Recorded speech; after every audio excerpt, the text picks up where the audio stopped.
all for coming for my presentation as well. Of course, from the One Workspace, you will also be waiting some little presents. Yes. So this is not Okay. my present for you is my presentation,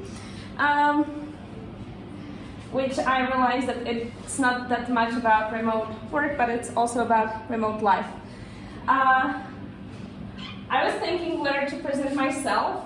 I don't like to present myself, and I realized that it also creates some kind of expectations. I would love you to forget all the expectations you have from this presentation and from me right now, because it would form the way you would see me and the presentation. So, I'm Sam.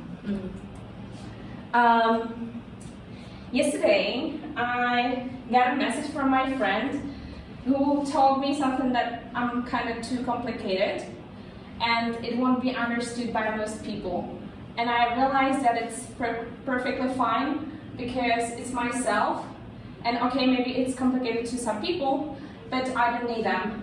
In form of like, if you are adjusting yourself to the others so that you limit your own self-expression, you're not yourself.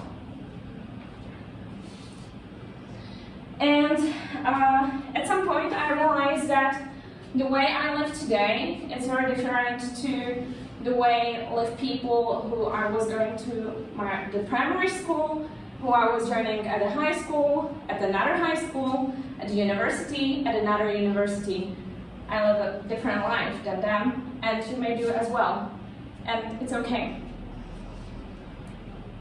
So, what you can do, of course you can keep being surrounded by these people, but the thing is that one day you will get to the point when you will feel probably weird. And it's a bit unpleasant because these people might be questioning you. They might be explaining yourself why you do this, why you want to go somewhere, why you have to live this way, why you have to work this way, whatever. Because the thing is that when you start really working remotely, it's changed the way you live or the way you think, the way you see the world.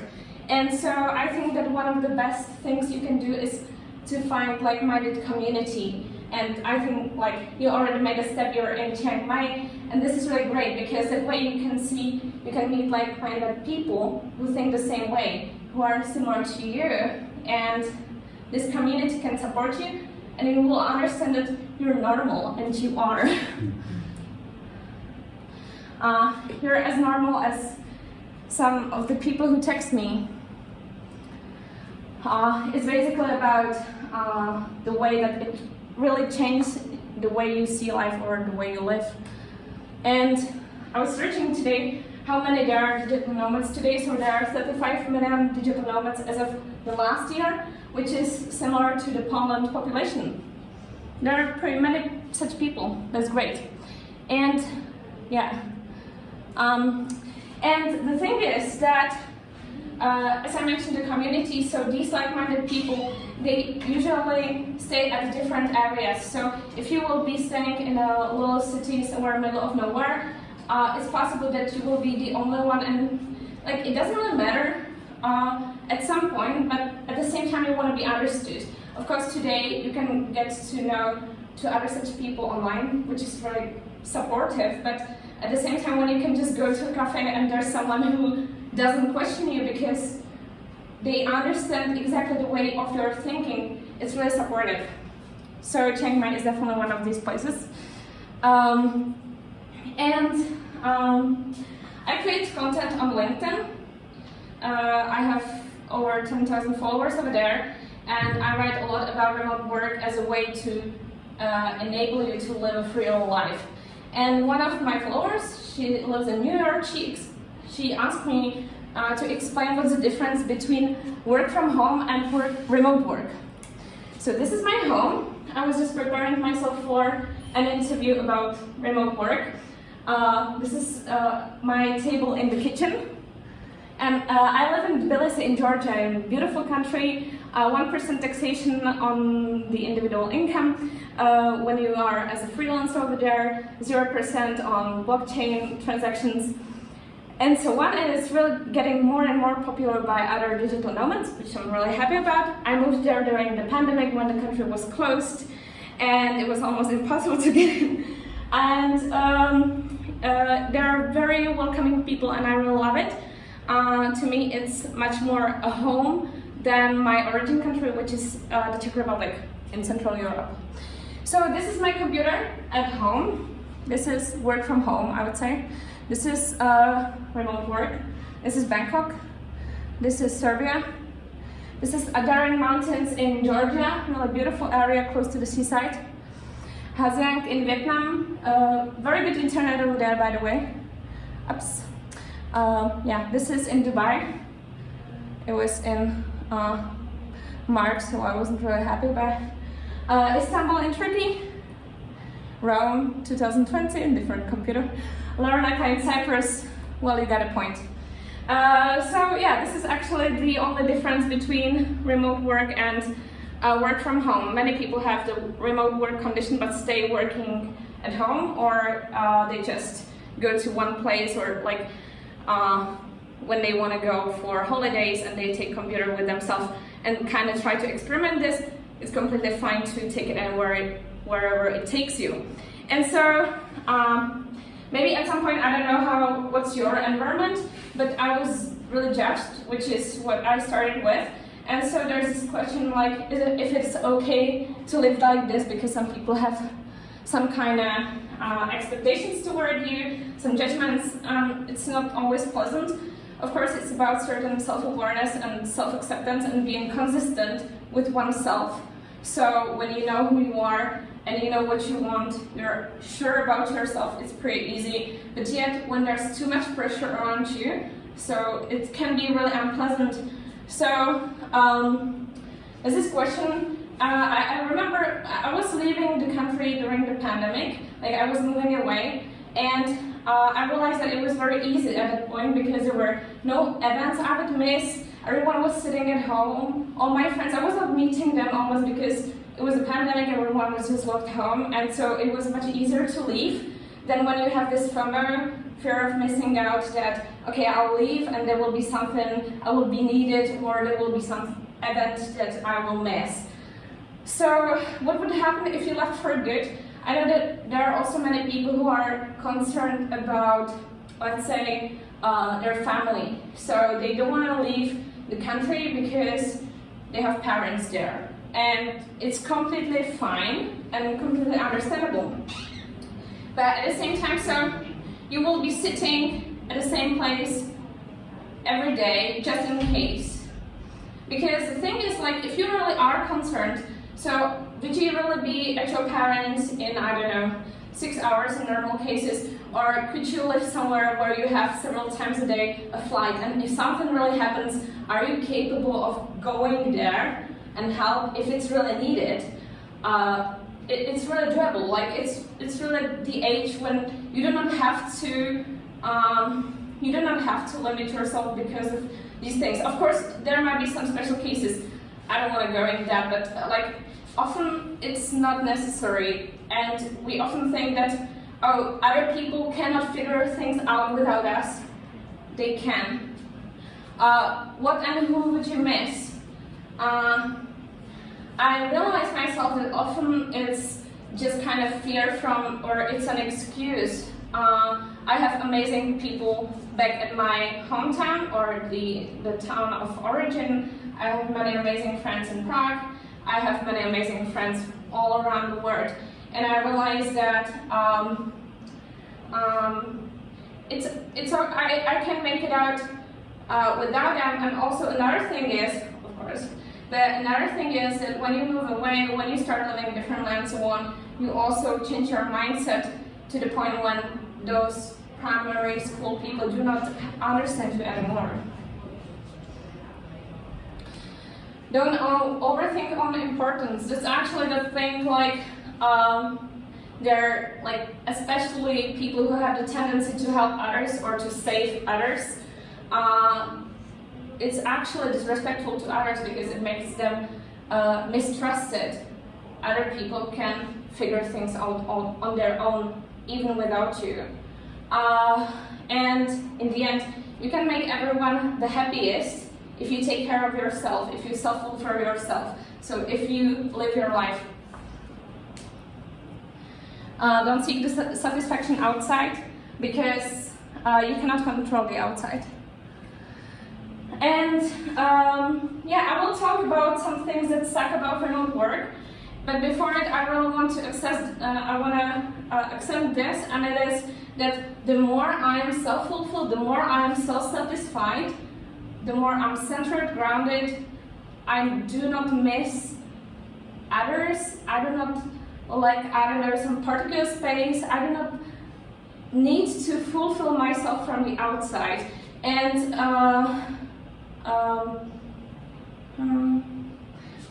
oh yeah, of course, the less I feel the urge to the reality runaways. This is in the meaning that, of course, like reality runaways might be some addictions and stuff, but it's also like scrolling social media and so on. So the thing is that if you are really happy with yourself, with your life, if you live what you want, so you do not need these things.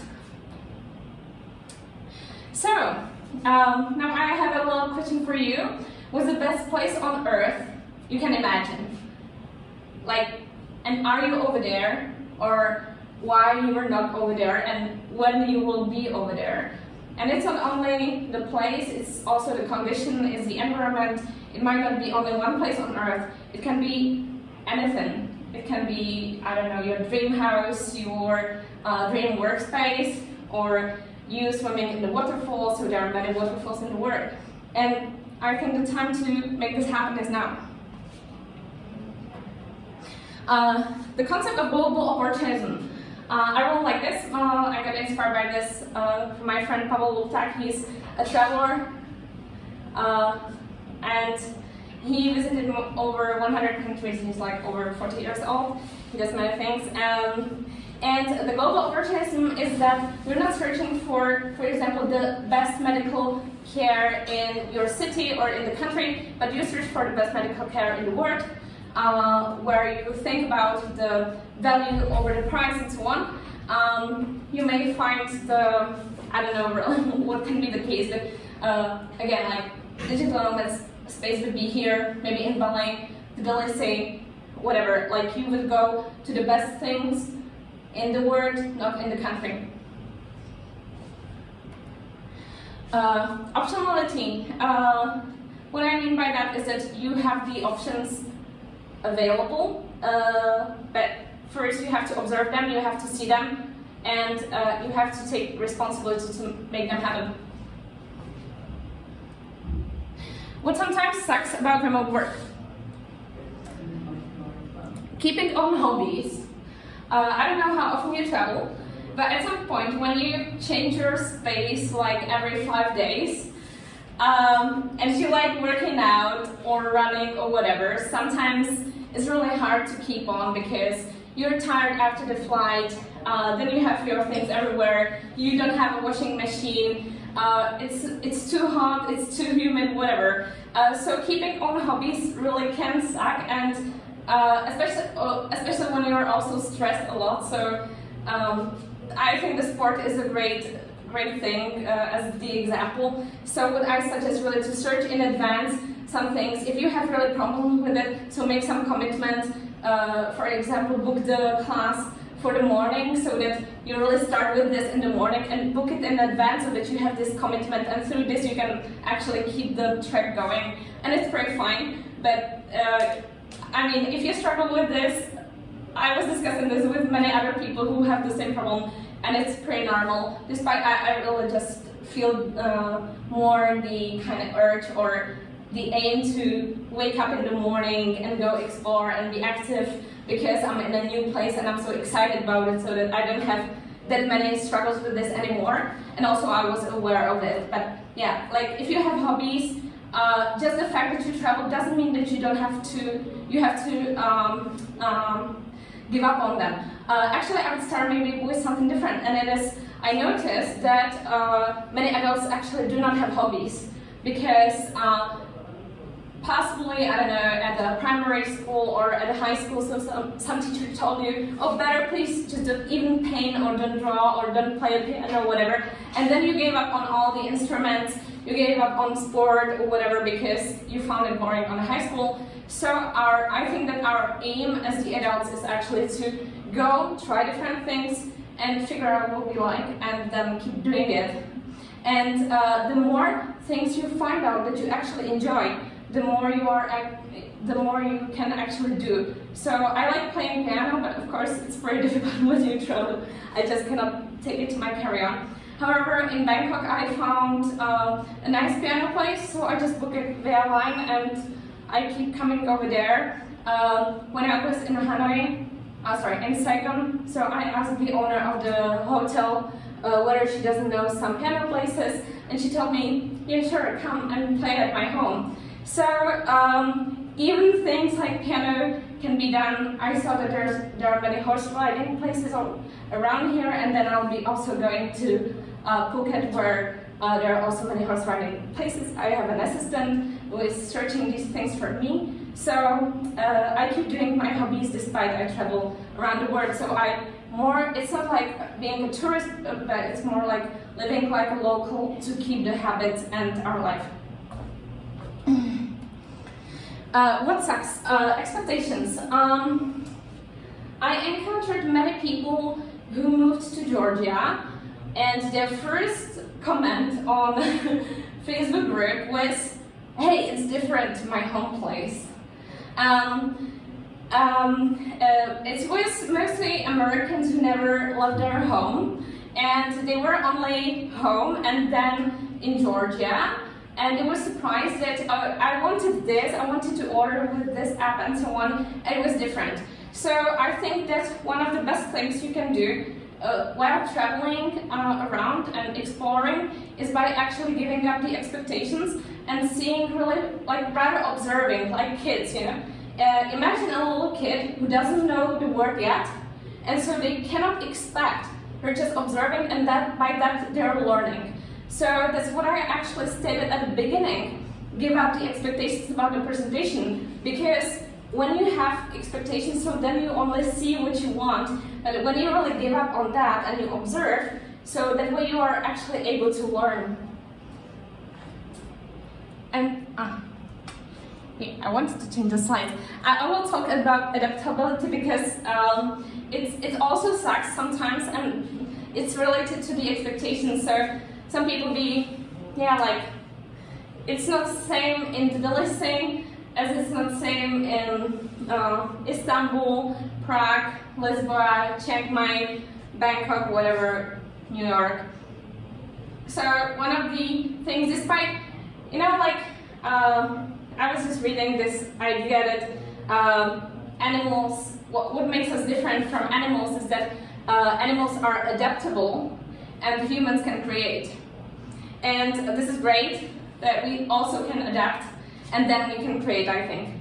So places are different around the world. We can learn from them. We can make ourselves better thanks to this, and thanks to adapting from the culture, we can actually grow ourselves, and also then we can create. Boundaries and like-minded people. This is slightly similar to what I was already covering. It's a little add-on, and it is that when you set up boundaries, you might actually feel at some point lonely. You may think, oh, I'm too specific, I don't have anyone to talk to, but I don't want to, explain myself to people who do not understand me. Yes, but just by setting out boundaries, you can get to those like-minded people. Home, yeah. When the Ukrainian war started this year, so I left to Dubai, and then to Thailand, and then to Vietnam, and I came back home 4 months later. And I always have some kind of crisis moment, like about 6 weeks after I leave home, when I notice I would love to have that feeling like of comfort when you know where you are returning, where's the nearest shop, you don't have to research that anymore, and so on.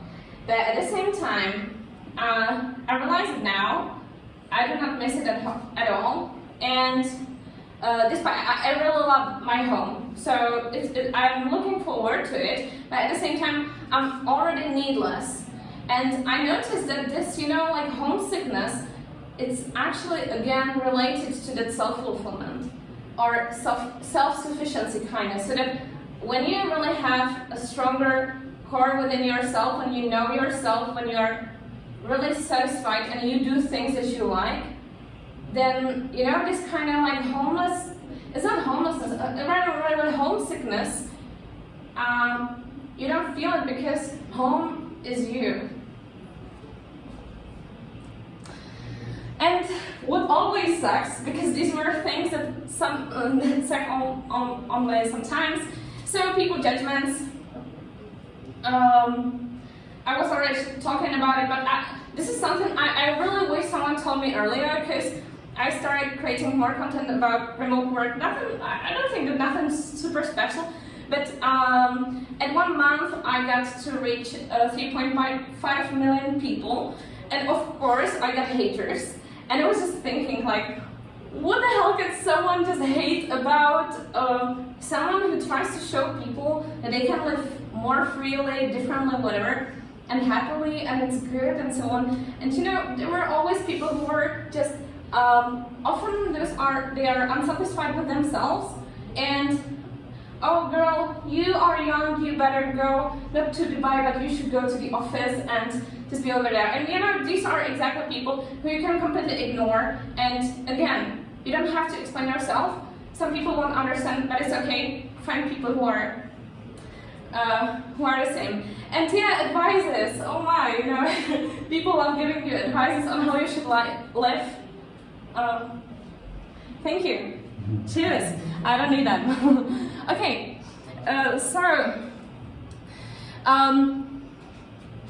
I was talking about what sucks, and then the question is, when you start working remotely, or when you work remotely at the fullest, so what's really different?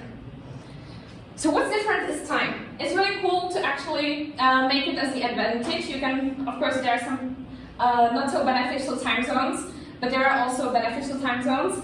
So, for example, I really love to work for the European clients, and I don't mind having the same with my colleagues who live in Europe. When I'm in Thailand, where it's like 6 hours difference, so I have much more daylight, I wake up in the morning, I work out, I go to eat some food, I go to massage, whatever, and then I start the job. And I feel just so relaxed and so happy, and then my colleagues be like, oh, where are you? And they have snow there, and I don't like snow and cold. And it's really cool. With remote work, but also with asynchronous work with others, you can actually try different modes and to understand what works for you. So some people might prefer working at night, and some in the early morning. Doesn't really matter. I sometimes even try to work early in the morning and then late in the evening. So during the day I was just outside, and it worked perfectly. So time can be a benefit for you. Of course, what's really different is the place. So you don't have to wake up in the morning and you're not told that, okay, now you will go to some particular one space where you will sit for 8 hours, and then you are allowed to stand up and go back with the traffic with other people. So you can choose the place where you want to be. I really suggest, again, just by actually exploring, you are able to see what you enjoy. So I never really realized that I love waterfalls, for example, that much, and how much the water can actually silence me, unless I lived in the country where are many waterfalls. So only by searching, exploring again, and learning about yourself, you can find the best place that works for you. I think my friend, he says a very nice thing, and it is that he doesn't believe that we were born at our best place for life. Also, some people can take it as a benefit. So possibly if you like more Latin American women, so there are many men from Europe who are moving to Latin America because they love the women there, and vice versa, of course. With different people. Again, you can actually, remote work can allow you to access people from all around the world, and this can make you understand how things work across the world differently. You can learn from them, and you can talk to much more people with much different education, background, and so on. So this is really cool, because otherwise, if you're staying in one place, if you live in one district, you work 9 to 5 to some place, and then you go back, you're exhausted. You usually stand at one place with the same circle all life round, actually, and this can allow you to get to know much more interesting people. Opportunities. Well, I think everything that I've mentioned today, it shows clearly that you have totally different opportunities. Again, you have to see them, you have to observe them, and give them a try. Word understanding. This is connected definitely mainly to the travels, to the fact that you work online, and also that you have this opportunity to talk to different people. You can, because, you know, like, really, again, most people, I don't want to generalize, but really, like, most people just are born at some place, they grow up there, they live there, they work there. Once a year they go to holidays in the same country or abroad to the same country again and again with the family, and they never explore on their own. And the thing is that just the fact that you are willing to travel and willing to explore, if you are willing to explore, of course, so this shapes the way you see the world, you see the people, and you understand that not everything is really just exact as most people perceive it. Okay, and so what's not different with remote work? It's work. So I did one interview to my friend, and we were observing like the work processes at work, and we got to the point that when you have remote work and you have some problems like in communication in the company, what remote work does is that it forces you to actually resolve these problems. When you work in the office, many like managers have this tendency to just resolving problems by not resolving them, but they just keep doing the same thing. And if you have some problem, so you just tap on the shoulder of someone. It's just so disrupting and disrespectful, but this is the way how you can resolve it when you are face-to-face with other people. But when you work remotely, you cannot do this. You have to resolve the problem. This is why I also prefer working for remote companies in general, because they have to face these things. They have to resolve the communication flow, how the documentation, the information are usually like done, because again, like in the office, people be like, oh, let's have a coffee about that, and you know, there's never documentation actually done. It takes much more time from a long perspective and so on. So the processes really have to be well done in the like remote work cooperation. So some takeaways, really shortly. So figure out what you want, what you enjoy, make it happen, and yeah, stay aware, curious, keep observing. It's worth it. Thank you.